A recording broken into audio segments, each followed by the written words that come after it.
Tumaini letu ni kwamba tusimame imara kwa Bwana na kumwamini kwa roho na kweli, hatutaanguka.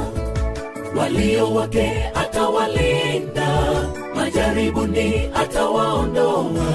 Tumwamini na kutenda mema. Tumaini letu ni kwamba tusimame imara kwa Bwana na kumwamini kwa roho na kweli, hatutaanguka. Walio wake atawalinda, majaribuni atawaondoa.